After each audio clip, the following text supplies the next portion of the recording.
अष्टावक्र गीता दूसरा प्रकरण 20 और 21वां श्लोक। कहते हैं राजा जनक, यह शरीर स्वर्ग, नरक, बद्ध यानी बंधन, मोक्ष व भय ये सभी कल्पना मात्र हैं। उससे मुझे चैतन्य आत्मा का क्या प्रयोजन। तो इस क्रम में राजा जनक कहते हैं कि यह जो शरीर है, ये जो स्वर्ग, नरक, बंधन, मोक्ष व भय आदि के जो ये कल्पनाएं हैं, ये केवल कल्पनाएं मात्र हैं। इनका अर्थ है जो नहीं जानता उसके लिए। केवल वही मानते हैं इस बात को और वही जानते हैं, वही अपने जीवन के शिखर पर इन सभी बातों को रखते हैं। क्यों? क्योंकि वो अज्ञानी हैं, वो नहीं जानते। अज्ञानी अहंकार के कारण शरीर में ही जीता है, शरीर में ही मरता है। अहंकार के कारण वह करता भी है। क्या कहा? अहंकार के कारण वह करता भी है, भोगता भी है। जब तक किसी मनुष्य का मन रहेगा, मन यानी कि इस संसार को देखने की एक दृष्टि, जब तक वो उपलब्ध रहेगी तब तक शरीर भी रहेगा, और जब तक शरीर रहेगा तब तक उसे स्वर्ग, नरक आदि का अनुभव भी होगा, और इन भ्रांतियों में वो लगातार पड़ा भी रहेगा।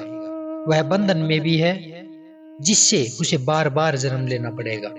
और बार बार जन्म लेना यानी उसके व्यक्तिगत जन्म लेने से अभिप्राय नहीं है, बल्कि जो वृत्तियां हैं, जो अज्ञान है, वही वही वृत्तियां बार बार जन्म लेंगी, बार बार आएंगी।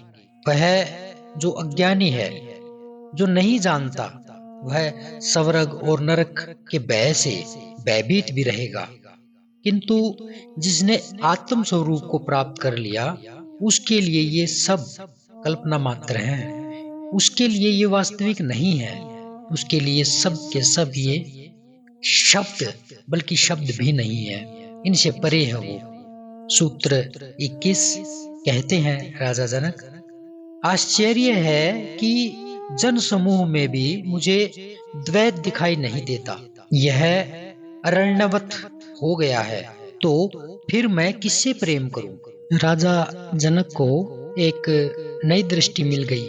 संसार वही का वही था, किंतु उसके देखने का जो ढंग है, जो नजरिया है, वह बदल गया। जो संसार पहले उन्हें प्रीतिकर या दुखद लगता था, अलग लगता था, वह अब न प्रीतिकर लग रहा है, ना दुखद लग रहा है। सुख, दुख, प्रेम, घृणा, अपना, पराया, सब की सब मानसिक अवस्थाएं हैं। आत्मा के लिए वह केवल है, उससे कोई लगाव नहीं।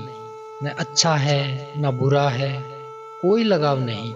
यह जो अच्छा लगना, बुरा लगने का जो भेद है, वो ही समाप्त हो गया।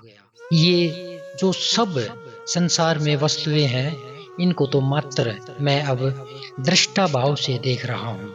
इससे पहले वाले सूत्र में राजा जनक शरीर, स्वर्ग, नरक, बंध, मोक्ष, भय व विश्व को कल्पना मात्र कहते हैं। अब उन्हें यह जो संपूर्ण जन समूह है, वो भी एक वन के समान दिखाई दे रहा है, एक जंगल के समान दिखाई दे रहा है। उसमें कहीं भी उनको द्वैत का भाव नजर नहीं आ रहा, कुछ भी द्वैत दिखाई नहीं देता। ये मनुष्य भिन्न भिन्न है, इनमें आत्माएं भी भिन्न भिन्न है।